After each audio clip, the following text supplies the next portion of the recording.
Hello everyone, this is Hailey from Cartoonverse, and today I am with MYKAL, and we are finally going to discuss the show OK KO. And today 2 episodes premiered, and we are finally going to get into discussing the show, and we are starting off with reviews, and I'm super excited to do this, since this is an awesome show, and it's awesome that we can finally talk about it. So first up is Second First Date. Now, what did you think, MYKAL? I thought it was a really good episode. It was a nice change of pace from how you would probably predict that episode to go down, because I feel like most cartoons probably would have had them get together in some way, shape, or form, or whatever.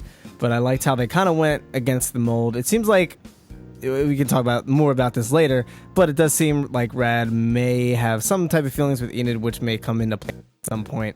But I think it was a very interesting way that they handled everything. Yeah, I really liked the new character that was introduced, Cupid, and like he's just really funny, and I don't know, it was just very unorthodox ways of him making them kind of have a second first date, if I could say so. And I really like flashbacks in general, so I was glad to see that once again this show is not afraid of giving us flashbacks, unlike another certain show, Steven Universe, because that that one likes to stick to one perspective, but here we're getting perspectives of like all the characters, and that was great, and how they did the flashback was pretty funny. Technically, we did.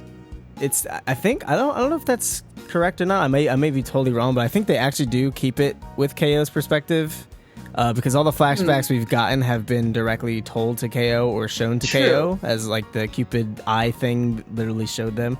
So I think they might still be keeping up with that narrative. I think the difference is people are willing to tell him their past. I think that's the difference then. Sort of. Because we've seen like quite a few already. It's only like 20 something episodes in. They're kind of vague though.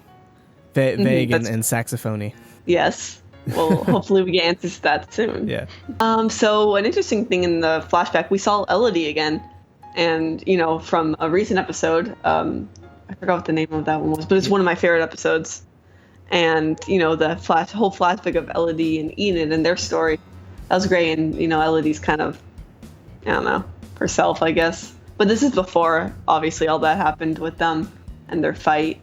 Yeah. But, it seems like it's after they found out about the competition. Yes. She mentions that she wants to get into Point Academy. So I like how they're really keeping the continuity nice and fresh and clean. Enid still has her Naruto stuff going on, and she's like she's friends with Elodie. So you can really see a very clear timeline here, which I like. Mm-hmm. Yeah. So basically, Enid asks Rad out on a date because he like kind of just. She dropped some books and he picked them up for her, and that was enough apparently. Or actually, I'm just kidding. She actually had been admiring him for a couple weeks, I think, and she finally got the courage to ask him. And then they agree, and I can't remember exactly how, but just his friends were just kind of like they were his real friends, but he had imaginary friends on his shoulders, telling him what to do and to be a jerk, and things spiraled down from there. So I was like almost questioning if it was literally them, because they felt so real. It didn't feel like it was in his head. So I was like, well, they're superpower beings, so maybe they have the power to turn themselves into mini devil people for whatever reason. But I don't know. I guess that's somewhat up to interpretation. Mm-hmm. Yeah. And because of him being a jerk several times, she stops liking him. And that kind of leads into today where like the present, where they still are kind of at odds. And so they start fighting, and then Cupid makes them go on this date that is kind of like a fight, which I thought was really funny. Yeah, I liked first of all, that date was it made me so sad. Enid sad because she's adorable and innocent at that time. Yeah, I like the way they set it up as a fight. Who can be the best? Who could have the best date? And I think that's something that kind of was brought up before, where. They're doing like, oh, who's the best Rad? Like they kind of make everything in the show a competition, like a literal competition. Yes. So I like how they kind of do that. So I'm curious to see how they handle that in the future. And so Enid kind of decides that Rad hasn't really changed since middle school. And, after their fight, she like falls off the ledge of the ring, I guess. And Rad catches her with his psychic abilities, and he actually, it's good to see him admitting that he was just trying to impress her, and he was a jerk, in fact, back then. Yeah, and we're seeing more and more of Rad's innocent side. I don't know if we'll ever get 100% because that's kind of his character, but I think we're in for a lot of character development for a lot of... We're already getting so much. It's only been out for like a month, but I feel like we're really learning about these characters a lot, which is something that, you know, not knocking Steven Universe, obviously, but that's something that I think Steven Universe, you know, they were a lot slower with presenting more deeper elements of the characters, like, you know, Amethyst and stuff like that. We still don't really know much about Pearl's past, truly, but I feel like we're learning a lot about all these characters so far and their pasts very, very quickly, which is something that, you know, even though OKKO is more of an episodic show than Steven Universe is, and even though, you know, we're getting into the meat and potatoes very soon, but it seems like their pacing when it comes to character development seems to be a lot faster. And one thing that I found kind of strange, you know, just kind of shocking, is like, oh, how much Rad had changed from like when he was, you know, in that middle school at the beginning of it, he was to the present day. And like kind of with Enid, I could see that, like how she was like younger. I was like, oh, I can see that for her, you know, definitely be like a nerd or whatever. But then Rad, it's like a, you know, 180, completely different. So, you know, like you said, he probably won't ever go back to like how he was, but you know, he'll definitely, you know, I think he'll definitely change. Yeah, and that side's already there. He loves cats and he babysits and all that good stuff. So we do know that soft side is still there. You know, he just had really bad friends that influenced him in the wrong way, and it's kind of cool because it kind of works backwards because we saw his flashback of, you know, how he was acting at Gar's and when he was first being interviewed for Gar's Bodega, and how cocky he was and overly confident he was back then. But even then, he still kind of had his insecurities. And then we're kind of moving backwards to where he was nice and sweet little boy. And then he kind of got corrupted by his friends. And that's kind of what spurred that on. Yeah, definitely. So any final thoughts about the episode before we move on? No, I think that pretty much covers it. Really good episode. A lot of character development. And I'm sure there's going to be a lot of shipping now. If there wasn't already, yeah. And so moving on, we have the second episode of the day, which was One Last Score. So basically it was about, we're actually getting to learn a lot about like the side characters of the show really quickly. And this one is about Ginger, I believe her name is. And she is one of the old ladies that kind of works out at Carol's, which is KO's mom's, the dojo. So that was cool. We're getting to learn about these characters out. Like, you know, they're just there to be in the background. No, they got passed. Yeah, I was actually listening to an interview from Ian James Cordy, the creator of OKKO, while I was editing today, and he stated that he, you know, didn't want just characters in the background, you know, like how normally in shows characters in the background not really supposed to pay attention to them. They don't really matter, and kind of similar to Steven Universe, but he said like he actually wanted to create characters that have very specific powers, pasts, and characteristics and all that good stuff. He said he created like around 70-something heroes and characters, which I don't think we've seen that many yet. So there's probably plenty of characters. I'm sure we'll learn a lot about every character at some point, and that gets me really excited. Wow. Oh, that's really cool. Yeah, so what were you listening to? It was a podcast. I will leave a link in the description below because I don't remember the name of the podcast. But it was cool. Awesome, because that seems like something good to listen to if you're bored. Or to learn more about the show in general. Yep. So anyways, we learned that, you know, speaking of, you know, backstories, Ginger was once a person who did crimes, a criminal. There you go. And she stole candy, which is really interesting. And, you know, she's old now, so she's not really able to do that anymore. And, she also mentions that she had a partner in crime that got caught, and that ended that. But, you know, she wants to be young again. And it turns out there's a candy that can do that, can turn somebody young for 10 minutes. And, you know, after, like, some, you know, KO, of course, doesn't want to help her with this because he is not about that at all. You know, what? Cinnamon roll. Yeah, he eventually, you know, gives it and says, okay, I'll help her. And it's called, like, the Ponce, I think, which, I don't know. What the heck? That's I think that's a reference to Ponce de Leon. There we go. Fountain of Youth. Yeah, he's looking for the Fountain of Youth.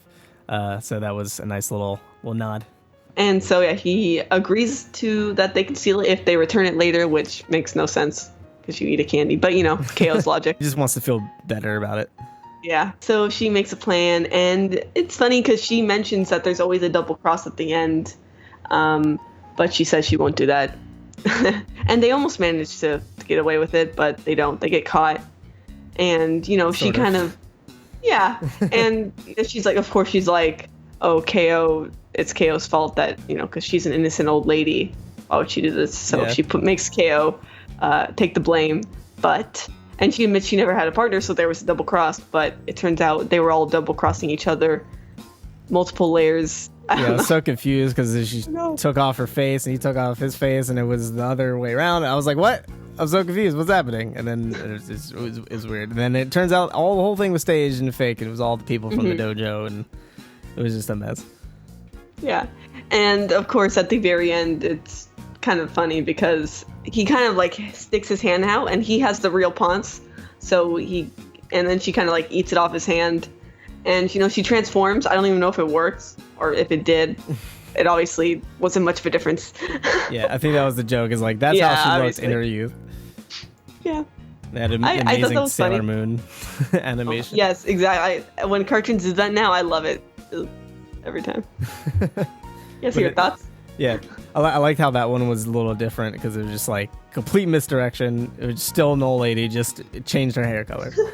No, it was good. It was funny little episode.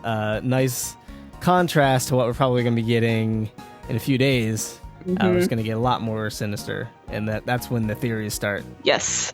Yeah, so this was just like, would you call this a filler? Probably, right? Because, it's just... With OKKO, it's hard, because we were talking earlier about this. Like, I feel like with Steven Universe, there's more of an overarching story, and it's more driven by that. And I feel like they sometimes don't have the pacing right. So when you do the Beach City episode, they sometimes overdo it, and it feels like quote-unquote filler, or whatever you want to call it. It steps away from one of the main draws of the story. And then, like, going back to Star vs. Force of Evil, they kind of melded the two, the school life of the characters and also the more magical life. That's an overarching story, and they kind of combine into one. Makes you care about both. And then with OKKO, so far, it seems like it's more cartoony, more goofy, more Looney Tunes-esque. So the story elements that are starting to be introduced, I feel like it's more forgivable when they don't focus on that, because it doesn't really present itself as that as much. And then when we do get it, it's like, ooh, interesting. When we saw Mr. Gar's fears, still so many questions about that. The flashback with the sandwich and the donut shop blowing up and like what that was about. And now we're getting KO's shadow self. And we have the romance between Boxman and Venomous. So there's like so much happening. There's a lot of layers that I feel like are going to come together in a different way than I think it did with Steven Universe. Because it's OKKO is more sitcom-y than that. Yes, true. Yeah, I love both these styles, but and this was a nice, I don't know, I just found it interesting to learn about, Ginger, and then, I was actually interested in their past, and that means they did a good job, I'd say. Yeah, no, it was fun, and I'm looking forward to more characters, even the background characters getting more development. Yeah, like, they managed to make all of them interesting so far, like, every character when they focus on them. It's like you said, the creator said he wanted to do that, and he's doing a great job, so hopefully we get more. So pretty soon all the characters in the show will have like an emotional connection to. We'll either love them or hate them, or the backstory and what they do with KO. So I think that pretty much covers it. We'll be returning to do another review in a few days because on Labor Day, TKO comes out, which is the first 22-minute episode of OKKO, and so things are definitely going down from the preview. Yep. Super excited. Can't wait. Lots of theories coming. Do you have any quick predictions for that episode before we sign off? Well, some stuff kind of did leak, so I don't know if we can talk about that here. Yeah, that's true. My predictions would have to go into that. But from the promo, learning about, I don't know. I don't know what I can reveal, honestly. All right, it's coming up really soon, so yeah, we'll save it. Hold tight. Yeah. So thank you guys for watching, and we'll see you in the next video. Later.